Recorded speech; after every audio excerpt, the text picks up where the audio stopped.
Locally, Human Services are facing possible cuts in funding that likely will have a major effect on services. I spoke with George Seuss, Executive Director for the ARC of Delaware County, who had a lot to say on that subject.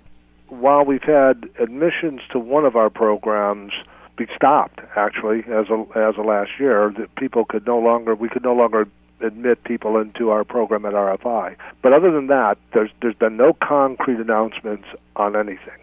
So there's nothing that's going to happen in the near future. We have, and in fact, we're in a pretty good place to deal with the changes that will be coming down. I mean, we have real concerns about some of our folks, one of our programs, but I think some of the changes that are being proposed are so dramatic that people are starting already to realize that there's no simple solution to this issue. So we've got concerns, of course. We're watching the matter. I'm going to a meeting next week on this, and we're staying on top of things. We're keeping our networks open.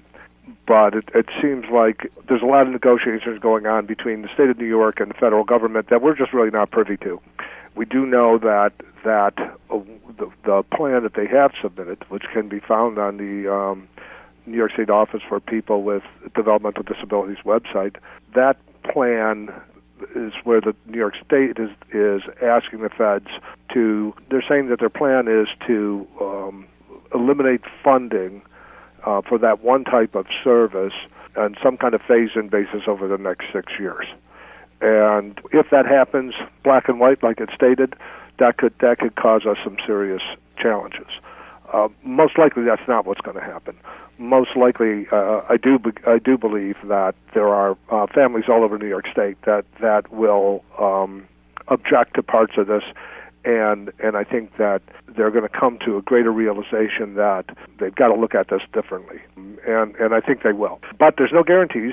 But we, right now we're preparing for change. We're training staff up. The real emphasis is to get people away from sheltered employment. That is at our main facility, our main vocational facility is RFI in Walton. And the notion is that all the folks that are working there can have jobs in the community. And, we had one of these New York State representatives down about 3 weeks ago, and, we asked her to look around the community. And then we said, we have lots of folks who are out there working in jobs, and we support them and follow their cases along and help them out if they run into struggles on the job. So we do that. We've been doing that for dozens of years.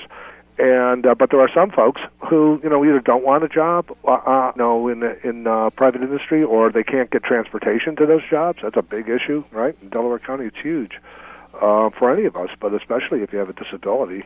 So how do you?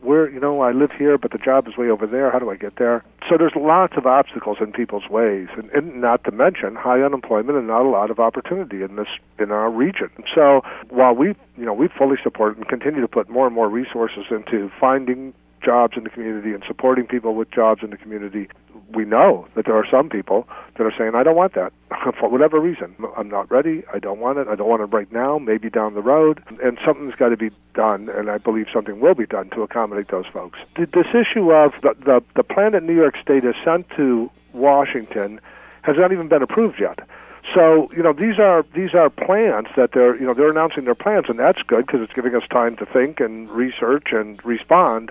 But there's been no set dates. They're saying, we're asking for a 6-year phase out at some point, and the clock hasn't started. So it's hard to get people's attention on something that might happen possibly someday. I think that once there's negotiations continue and we see what the ultimate final determination is, there'll be plenty of time to rally both our families and our legislature.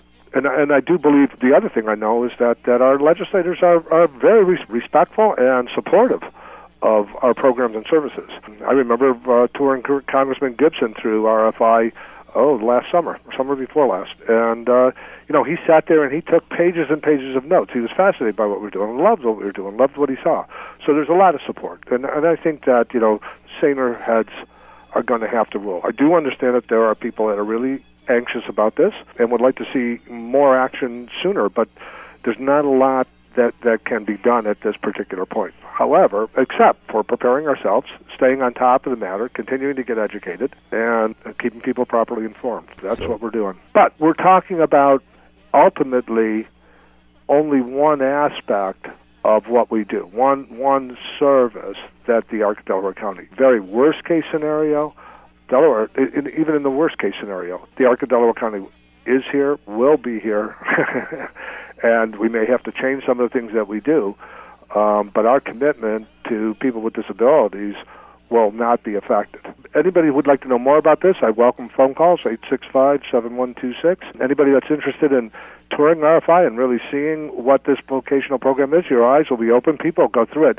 One of the things that I always laugh about in terms of the ridiculousness of this matter is that RFI, to me, passes the man-on-the-street test. And what I mean by that is I have toured dozens of people, and Ron, you have also, through RFI. And the average person on the street who walks through, the average legislator, the average politician, the average parent that walks through says, I love what I see.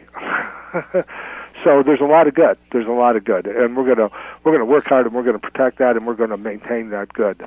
Executive Director for the ARC of Delaware County, George Seuss.